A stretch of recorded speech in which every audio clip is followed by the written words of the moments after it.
শিৱসাগৰ জিলাৰ ভাটিয়াপাৰ বাৰিচুকৰ গেছ নিৰ্গমনস্থলীত বিধায়ক অখিল গগৈ ONGCৰ উচ্চ পদস্থ বিষয়াৰে আলোচনা বিধায়ক অখিল গগৈৰ 3 দিনৰ পাছতহে ONGC কৰ্তৃপক্ষই গেছ নিৰ্গমন ৰোধ কৰিব পৰাৰ বিষয়ে নিশ্চিত হ'ব পাৰিব। গেছ নিৰ্গমন নিয়ন্ত্ৰণ কৰিবৰ বাবে দীৰ্ঘ সময়ৰ প্ৰয়োজনো হ'ব পাৰে। আনহাতে এই দুৰ্ভাগ্যজনক ঘটনাৰ মাজতে এটা সুখবৰ যে বৃহৎ গেছ ভাণ্ডাৰ আৱিষ্কাৰ হৈছে ভাটিয়াপাৰ বাৰিচুক অঞ্চলৰ 147 নম্বৰ তৈলখাদ আৰু 135 নম্বৰ তৈলখাদত। অহা 25ৰ পৰা 30 বছৰৰ বাবে এই গেছ ভাণ্ডাৰটোৱে অসমত গেছৰ অভাৱ পূৰণ কৰিব পাৰিব।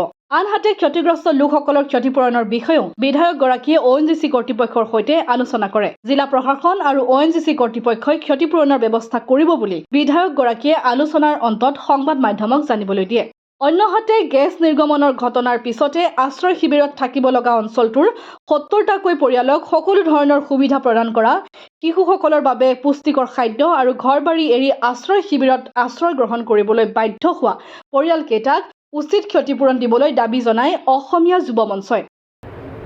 আজি ONGCৰ ইয়াৰ যিজন ক্ৰাইচিছ মেনেজমেণ্ট টিমৰ হেড, ONGCৰ অল ইণ্ডিয়া ক্ৰাইচিছ মেনেজমেণ্ট টিমৰ হেড আৰু group general manager GGM Shri Hari, যাৰ ওপৰতে গোটেই ছিকিউৰিটিটোৰ ছেফটিটোৰ দায়িত্ব আছে, ভাৰতবৰ্ষৰ ভিতৰতে আটাইতকৈ ডাঙৰ এক্সপাৰ্ট এজন। তেওঁৰ লগত অলপ আগতে মই দীঘলীয়াকৈ গোটেই বিষয়টো আলোচনা কৰিলোঁ আৰু আলোচনা কৰি মই গম পালোঁ যে কালি আচলতে কণ্ট্ৰল কৰিবৰ কাৰণে এটা ব্যৱস্থা লৈছিলে, সেইটো ফেইল হ'ল। সেই ফেইলটোৰ পৰা তেওঁলোকে কিছুমান ষ্টাডি কৰিব পাৰিলে, তাৰ যিখিনি মেটেৰিয়েলছ বাহিৰলৈ ওলাই আহিলে, ষ্টাডি কৰি এতিয়া গোটেই বস্তুখিনি ইকুইপমেণ্টখিনি তেওঁলোকে ৰেডি কৰিছে আৰু তেখেতে মোক জনাইছে যে কাইলৈ সন্ধিয়াৰ ভিতৰতহে আমি কনফাৰ্ম কৰি দিব পাৰিম যে ফাইনেল কেইদিনৰ ভিতৰত এইটো কণ্ট্ৰল হৈ যাব। কৈছে যে 3 দিনমানৰ ভিতৰত হ'ব লাগে বুলি এতিয়া আন্দাজ কৰি আছোঁ, এইটো আন্দাজহে অকল, কিন্তু এইটো দীঘলীয়াও হৈ যাব পাৰে। তেখেতৰ পৰা এটা ডাঙৰ খবৰ পালোঁ, কৈছে যে এইটো আচলতে জিঅ'লজিকেল ৱণ্ডাৰ এটা, ভূতাত্ত্বিক এটা মানে আশ্চৰ্য এটা, যে আমি কল্পনা কৰিব নোৱাৰাকৈ এই তেলখাদটোত ONGCৰ 147 এই যিটো তেলখাদ, এই তেলখাদটোত গেছ আৱিষ্কাৰ হৈছে। কৈছে যে এই গেছটোৰে অসমৰ 25 বছৰ চলি যাব বুলি কৈছে, যেনেকুৱা ধৰণে ইয়াত ৰিচোৰ্চ ওলাইছে। কৈছে যে আমি কল্পনা কৰিব নোৱাৰাকৈ সেই গেছটো ওলোৱাৰ কাৰণে এই ক্ৰাইচিছটো ডাঙৰ হৈ গৈছে আৰু এইটো কল্পনা কৰিব নোৱাৰাকৈ গেছ ইয়াতে আৱিষ্কাৰ হৈছে। কৈছে যে তেনেকুৱা এটা আৰু এটা গেছ লাকুৱাত আছে, কোঁৱৰপুৰ নে কি বুলি কয়, আৰু এইটো নেক্সট কোঁৱৰ গাঁও বুলি কৈছিলে, কোঁৱৰ গাঁও আৰু এইটো অসমত এই দুটাই আটাইতকৈ ডাঙৰ গেছ আৱিষ্কাৰ হৈছে আৰু কৈছে যে এটা গেছৰ পৰা 25 বছৰ পৰ্যন্ত চলি যাব, 25-30 বছৰ। এই জিঅ'লজিকেল ৱণ্ডাৰটো ফটককৈ মানে আগত নৰ্মেল কাম কৰি আছিল আৰু ইমান গেছ ওলাই যোৱাৰ কাৰণে এই ঘটনাটো ঘটিলে বুলি কৈছে। মই সুধিছিলোঁ যে টেকনিকেল ফল্ট কিবা আছে নেকি, কোম্পানীহে কাম কৰিছিলে, ইয়াতো আপোনালোকে ONGCয়ে কাম কৰা নাই।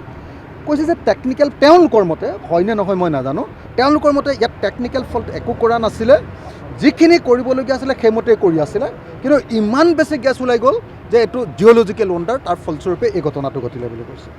তাৰ পাছত মই মনোজ ভাজনী, এছেট ছাপৰ্ট মেনেজাৰ, তেওঁৰ লগতো কথা পাতিলোঁ, Jayanta Mukhopadhyay, group general manager, তেওঁৰ লগতো কথা পাতিলোঁ আৰু মই তেওঁলোকক কৈ দিছোঁ যে দিনটোত ৰাতিপুৱা আৰু গধূলি দুবাৰ মেডিয়াক তেওঁলোকে ব্ৰিফ কৰিব লাগিব, মেডিয়াক তেওঁলোকে কথাখিনি ক'ব লাগিব।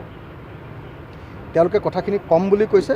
আজি আবেলিও আপোনালোকক এবাৰ সাংবাদিকৰ সন্মুখীন হ'ব, কালি ৰাতিপুৱাও হ'ব, প্ৰত্যেক দিনাই মই কৈছোঁ যে চমুকৈ ক'লেও আপুনি কথাখিনি ক'ব লাগিব, কি হৈ আছে। তেখেতে ক'ম বুলি কৈছে। তাৰপাছত ওচৰৰ বাৰিচুক নামৰ অঞ্চলটোত খুব মানুহবিলাক আটাইতকৈ যিটো ঠাইত মানে একেবাৰে লাগি আছে, ঘৰবিলাক লাগি আছে, সেই লাগি থকা ঘৰবিলাকৰ অঞ্চলটোত কেইটামান ক্ৰাইচিছ হৈছিলে। মই ব্যক্তিগতভাৱে চবকে অলপ সহায় কৰিছোঁ আৰু তাতে ৰাতি গোটেই লাইটটো অফ হৈ যায়, মানে লাইট দিব পৰা নাই, গতিকে মই ডিজাষ্টাৰ মেনেজমেণ্টৰ পৰা কিছু লাইটৰ ব্যৱস্থা কৰি দিছোঁ। SPক কৈ তাতে ছিকিউৰিটিটো ভালকৈ আজিৰ পৰা দিবলৈ ব্যৱস্থা কৰিছোঁ। এনে আছে, তাৰোপৰি মই তাতে অলপ ভাল ব্যৱস্থা কৰি দিবলৈ দিছোঁ, আন্ধাৰ হৈ থাকে যিহেতু।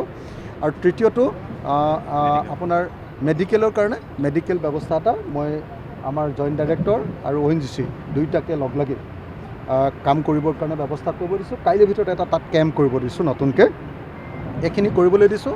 এতিয়া মূল কথাটো হ'ল যে মানুহে সাংঘাতিক ধৰণৰ আতংকৰ মাজত আছে। অনবৰতে এটা চাউণ্ড লৈ আপোনালোকে চাওকচোন, চাউণ্ড লৈ যিকোনো সময়তে যিকোনো ঘটনা ঘটিব পাৰে তাৰ টেনশ্যনত আছে। বহুত মানুহৰ ঘৰৰ কিমান ক্ষতি হৈছে আপোনালোকে ভিতৰলৈ গ'লে গম পাব। গতিকে ইয়াৰ ক্ষতিপূৰণৰ কথাবিলাক মই ONGC-ক কৈছোঁ। এতিয়া বহুত বেছিকৈ কৈ থাকিবলৈও দিগদাৰ, তেওঁলোকো ক্ৰাইচিছত আছে।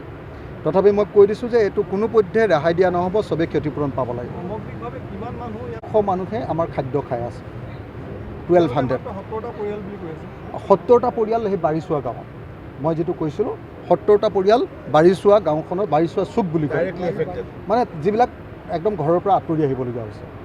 তাৰ উপৰিও মানে ইভাকুৱেট কৰি যিবিলাকক কেম্পত ৰাখিছে, দূৰত আছে, যে ঘৰটো খালী কৰি থোৱা, দিগদাৰ হ'ব পাৰে, ঘৰ কি কয় গেছ জ্বলাবলৈ দিয়া নাই, এনেকুৱা টোটেল খাদ্য খোৱা মানুহ মানে 1000মান হয়, ইনক্লুডিং ইয়াত যিমান ষ্টাফ আছে 200মান মানুহ হৈ যায়। 1200মান মানুহে খাদ্য খাই আছে টোটেল মানুহ। আজি এটা এছেছমেণ্ট এটা কৰিলে তেওঁলোকে কৈছে যে কাইলৈ গধূলিৰ ভিতৰত তেওঁলোকে এটা ফাইনেল এছেছমেণ্ট এটা মোটামুটি গম পাব, আৰু সেইটো ব্ৰিফ কৰিবলৈ আপোনালোকক মইতো ভালকৈ বুজি নাপাওঁ, গতিকে আপোনালোকক ব্ৰিফ কৰিবৰ কাৰণে মই কৈ দিছোঁ আজি সন্ধিয়া আপোনালোকক আটাইবিলাক প্ৰশ্নৰ উত্তৰ দিম বুলি তেওঁলোকে কৈছে।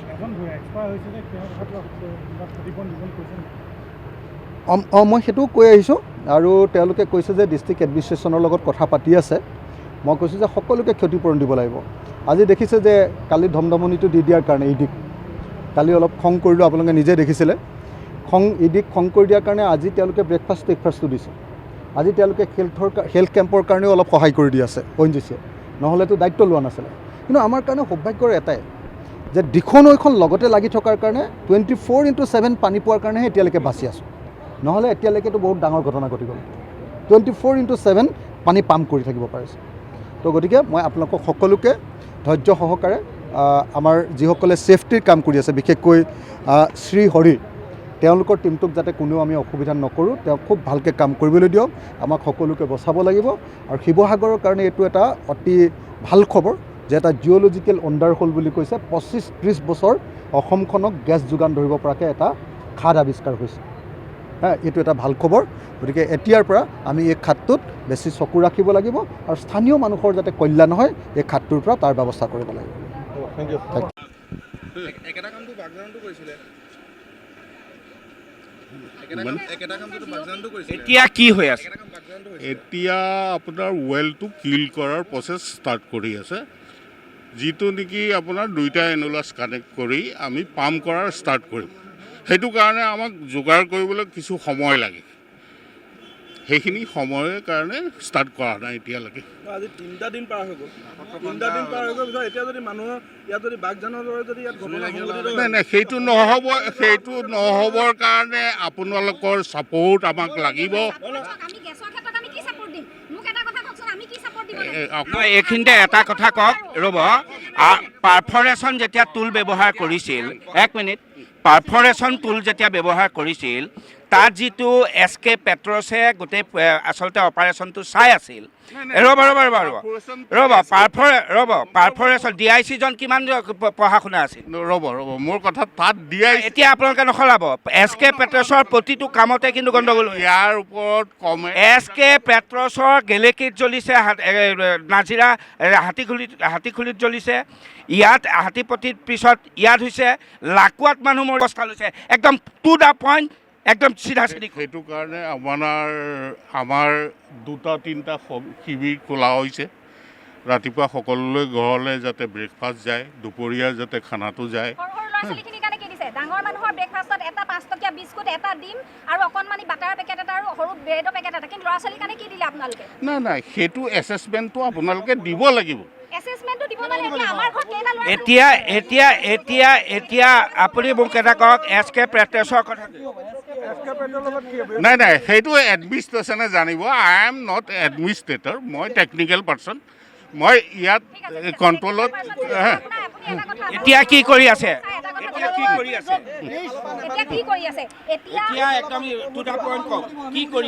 এতিয়া ৱেলটো কিল কৰাৰ কাৰণে যিটো ব্যৱস্থা ল'ব লাগে তাৰে ব্যৱস্থা লয়। এটা ষ্টেপ বিফল হৈছে, এটাও ষ্টেপ বিফল। কালি বিফলটোৰ কাৰণ যিটো আছে সেইটো হ'ল, আপোনাক মই অলৰেডি বুজাই দিলোঁ যে আমাৰ এফালে কমিউনিকেশ্যন হৈ আছে আমি ৱেলটোত পাম্প কৰাৰ স্ক'প থাকিব লাগিব নহয়। আপুনি ভিতৰৰ পৰা পাম্প কৰিব, ওপৰলৈ ওলাই যাব। সেইটো ক্ষেত্ৰত আমি বহুত সাৱধানেৰে তাক পাম্প কৰি কণ্ট্ৰল কৰিব লাগিব। কোন আহিছে আপোনালোকৰ ছুপাৰিয়ৰ? আমাৰ যিটো RCMT টীম থাকে চেণ্ট্ৰেলৰ, তেওঁলোক আহিছে। কমপ্লিট RCMT দায়িত্বত আছে, তেওঁলোকে ডিচিশ্যন ল'ব। তেওঁলোক যদি ফেইলিয়ৰ হয় হায়াৰ কৰিব বাহিৰৰ পৰা, তথাপি কণ্ট্ৰলটো কৰিবই। কেইদিনমান আনুমানিক লাগিব? চাওক, এনেকুৱা কামত আপুনি কোনো টাইম বাইণ্ডিং দিব নোৱাৰে।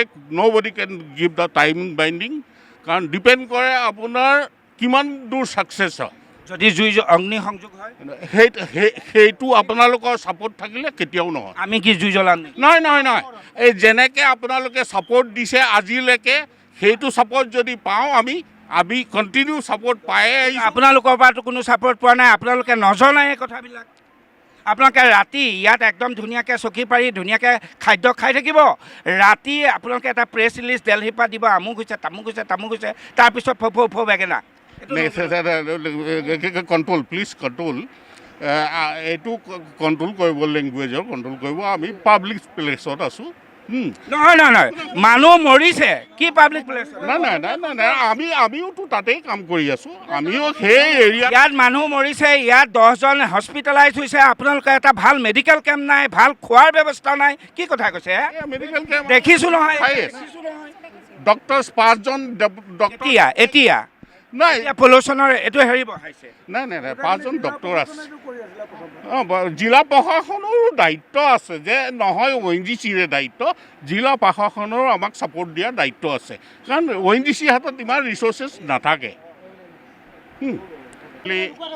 সেইটো ছেকশ্যনে বেলেগ, সেইটো আপোনাৰ পাৰ্চনেল এডমিনিষ্ট্ৰেশ্যনে চায়। মই সিটোৱে চাই নহয়, চাওক, মই ফুল্লি টেকনিকেল পাৰ্চন, আৰু আপোনালোকৰ লগত মোৰ সম্পৰ্ক আছে কাৰণে মই মাজত আহি দুটা কথা বুজাই দিছোঁ। এতিয়া টেকনিকেলি কওক, কিমান দিন আনুমানিক লাগে? অনুমানিক আজি ইভিনিঙলৈ যদি ছাকচেছফুলি আমি পাম্প কৰিব পাৰোঁ, বাই ইভিনিং কণ্ট্ৰল হৈ যাব লাগে। মেবি। অ'কে।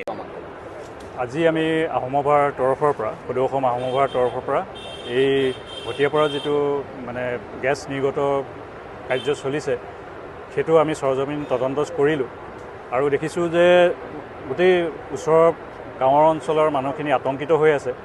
আৰু যোৱা 4 দিন ধৰি এই গেছ নিৰ্বাপিত কৰিব পৰা অৱস্থা এতিয়ালৈকে হোৱা নাই। আমি সেইকাৰণে ONGC কৰ্তৃপক্ষ আৰু লগতে চৰকাৰকো আহ্বান জনাইছোঁ যে অতি সোনকালে যাতে গেছ নিৰ্গমন কাৰ্যব্যৱস্থা লয়, বাঘজানৰ দৰে যাতে এনেকুৱা এটা অৱস্থা নহয়। ইতিমধ্যে ইয়াতে এজন মানুহৰো ব্যক্তিৰ মৃত্যু হৈছে। আমি তেখেতৰ যিটো মানে ক্ষতি হ'ল, এই পৰিয়ালটোকো ক্ষতিপূৰণ দিবৰ কাৰণে আমি কৰ্তৃপক্ষক আহ্বান জনাইছোঁ আৰু যিমান সোনকালে পাৰে উচ্চস্তৰীয় যিবোৰ প্ৰযুক্তি আনি পেলাই এই যাতে গেছ নিৰ্গমনটো সোনকালে বন্ধ কৰে, তাৰ কাৰণে আমি সদৌ অসম আহোমসভাৰ তৰফৰ পৰা আহ্বান জনাইছোঁ। আজি আমি এটা কথা জানিব পাৰিছোঁ যে আজি তিনিটা দিন উকলি গ'ল, ৭২ ঘণ্টাতকৈ অধিক সময় উকলি গ'ল, কিন্তু আজি পৰ্যন্ত কিন্তু ONGCয়ে এই নিৰ্বাপিত এই গেছ যে নিৰ্বাপিত কৰাৰ ক্ষেত্ৰত তেখেতলোক যে চূড়ান্তভাৱে ব্যৰ্থ হৈছে, এই কথা জল-পটপটকৈ স্পষ্ট হৈ পৰিছে। আচলতে আমি অসমীয়া যুৱ মঞ্চ ONGCয়ে যে এনে চূড়ান্ত ব্যৰ্থতাক, এনে গাফিলতিক আমি ধিক্কাৰ জনাইছোঁ। আচলতে ইয়াত প্ৰায় ৭০টা পৰিয়ালকে জীৱনৰ নিৰাপত্তাৰ কথা সুনিশ্চিত হৈ আছে, কিন্তু জীৱনৰ নিৰাপত্তাৰ কথা সুনিশ্চিত হৈ থকাৰ পিছতো ONGCয়ে কাৰিকৰীভাৱে উন্নত মানদণ্ডৰ ব্যৱস্থাৰে এই গেছ নিৰ্বাপিত কৰাৰ ক্ষেত্ৰত তেখেতলোকে যেনেধৰণৰ যাৱতীয় ব্যৱস্থা গ্ৰহণ কৰিব লাগিছিলে, তেখেতলোকে কিন্তু আজি পৰ্যন্ত কোনো ধৰণৰ যাৱতীয় ব্যৱস্থা গ্ৰহণ কৰিব পৰা নাই। বিশেষ সূত্ৰৰ মতে ONGCৰ এই বিভাগ যি গেছ নিৰ্বাপিত কৰা যি বিভাগৰ যিসকল ব্যক্তি আছিল, প্ৰায় সংখ্যক ব্যক্তিকে ইয়াৰ পৰা ট্ৰেন্সফাৰ কৰা হৈছে বুলি আমি জানিব পাৰিছোঁ। যাৰ বাবে আজি ইয়াত থকা লোকসকলে কিন্তু আজি 3বাৰকৈ চেষ্টা কৰিও এই গেছ নিৰ্বাপিত কৰাৰ ক্ষেত্ৰত তেখেতলোক বিফল হৈ পৰিছে। আচলতে ONGCৰ দিলে আমাৰ এটা প্ৰশ্ন যে এনেদৰে তেখেতলোকে যদি স্থানীয় মানুহৰ জীৱনৰ সম্পত্তিৰ নিৰাপত্তাক লৈ তেখেতলোকে যদি এনেধৰণৰ হেতালি খেলি থাকে, আমি কিন্তু অসমীয়া যুৱ মঞ্চৰ হাত সাৱটি বহি নাথাকিম। আমি ONGC কৰ্তৃপক্ষক দাবী জনাইছোঁ, তেখেতলোকে বাহিৰৰ পৰা ব্যক্তি আনি হ'লেও উন্নত মানদণ্ডৰ কাৰিকৰী প্ৰচেছেৰে তেখেতলোকে গেছ নিৰ্বাপিত কৰাৰ ব্যৱস্থা অতি শীঘ্ৰে কৰক। অন্যথা কিন্তু আমি অসমীয়া যুৱ মঞ্চ ONGCৰ বিৰুদ্ধে সৰ্বাত্মক বন্ধ কাৰ্যসূচী হাতত ল'বলৈ বাধ্য হ'ম। তাৰ লগে লগে ক'ব বিচাৰোঁ যে আমি দেখা পাইছোঁ যে পুৱাৰ পৰা ONGCয়ে যিটো খাদ্যৰ দিছে, খাদ্য কিন্তু উন্নত মানদণ্ডৰ হোৱা নাই, পুষ্টিকৰ খাদ্য। শিশুসকলৰ কথা আছে, মহিলাসকল আছে, পুৰুষসকল আছে, গতিকে সকলোৱে যাতে উন্নত মানদণ্ডৰ এক পুষ্টিকৰ খাদ্য যোগান ধৰে তাৰ বাবে আমি ONGC কৰ্তৃপক্ষক দাবী জনাইছোঁ। শিৱসাগৰৰ পৰা ছৈয়দ মুস্তাকুৰ ৰহমানৰ ৰিপৰ্ট, অসম আদিত্য।